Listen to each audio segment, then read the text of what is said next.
प्रधानमंत्री नरेंद्र मोदी ने कहा, दलितों, आदिवासियों और दबे कुचले वर्गों से आरक्षण कोई नहीं छीन सकता। उन्होंने कहा कि विरोधी राजनीतिक कारणों से आरक्षण पर असत्य फैला रहे हैं। प्रधानमंत्री ने अंबेडकर की तुलना मार्टिन लूथर किंग से की और कहा कि बाबा साहेब ने शोषित वर्गों के अधिकारों के लिए लड़ाई लड़ी। बाबा साहेब भीमराव अंबेडकर को विश्व मानव बताते हुए उन्होंने कहा कि जिस प्रकार सरदार वल्लभ भाई पटेल ने देश में राजनीतिक एकता के लिए काम किया, उसी तरह अंबेडकर ने देश में सामाजिक एकता के लिए काम किया। बाबा साहेब भीमराव अंबेडकर की जयंती के अवसर पर प्रधानमंत्री नरेंद्र मोदी ने दिल्ली के विज्ञान भवन में एक कार्यक्रम में अंबेडकर राष्ट्रीय स्मारक की आधारशिला रखी। ये स्मारक दिल्ली के 26 अलीपुर रोड पर बनाया जाएगा, जहां भीमराव अंबेडकर ने अंतिम सांस ली थी।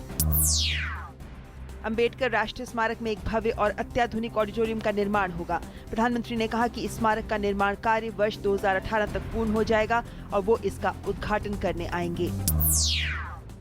उत्तराखंड में गहराते राजनीतिक संकट के बीच कांग्रेस ने 9 जिला इकाइयों को भंग कर दिया है।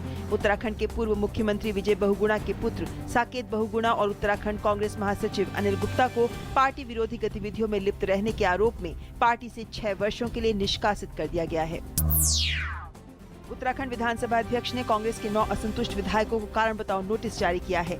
कारण बताओ नोटिस में असंतुष्ट विधायकों से पूछा है कि क्यों ना दल बदल कानून के तहत उनकी विधानसभा की सदस्यता समाप्त कर दी जाए।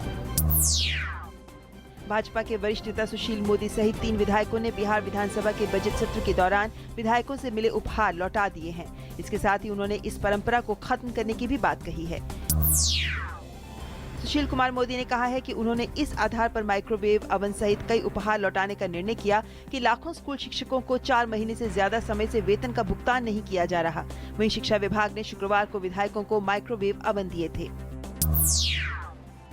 दिल्ली हाई कोर्ट में आम आदमी पार्टी के नेता कुमार विश्वास की याचिका पर मंगलवार को सुनवाई होगी। कुमार विश्वास ने उनके खिलाफ छेड़छाड़ को लेकर निचली अदालत के द्वारा एफआईआर दर्ज करने के आदेश के खिलाफ याचिका दाखिल की है। केंद्रीय स्वास्थ्य मंत्री जेपी नड्डा ने आज तपेदिक के जल्द निदान के लिए सीबी नॉट मशीन का शुभारंभ किया, जिससे 2 घंटे के भीतर पता चल जाएगा कि रोगी को तपेदिक रोग है या नहीं। मुख्य चुनाव आयुक्त नसीम जैदी के नेतृत्व में चुनाव आयोग का पूर्ण दल आज से 2 दिवसीय असम दौरे पर है। राज्य में आगामी विधानसभा चुनावों के मद्देनजर तैयारियों का जायजा लेने के लिए राजनीतिक प्रतिनिधियों और अधिकारियों से मुलाकात करेंगे।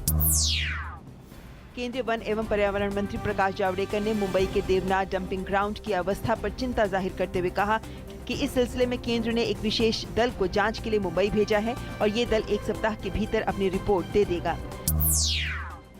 4 अप्रैल को पहली बार भारत के शैक्षिक संस्थानों की रैंकिंग जारी होगी। मानव संसाधन विकास मंत्री स्मृति ईरानी ने बताया कि विदेशी छात्र जो भारत में शिक्षा ग्रहण करना चाहते हैं, उन्हें इस रैंकिंग से काफी मदद मिलेगी।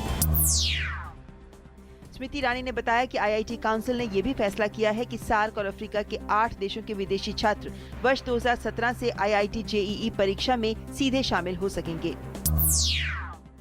उपराष्ट्रपति हामिद अंसारी ने स्कूली शिक्षा की गुणवत्ता और फंड की कमी पर गहरी चिंता व्यक्त करते हुए मुफ्त एवं अनिवार्य शिक्षा के अधिकार कानून के बेहतर क्रियान्वयन के लिए मनरेगा की तरह विशेष ऑडिट करने की सलाह दी।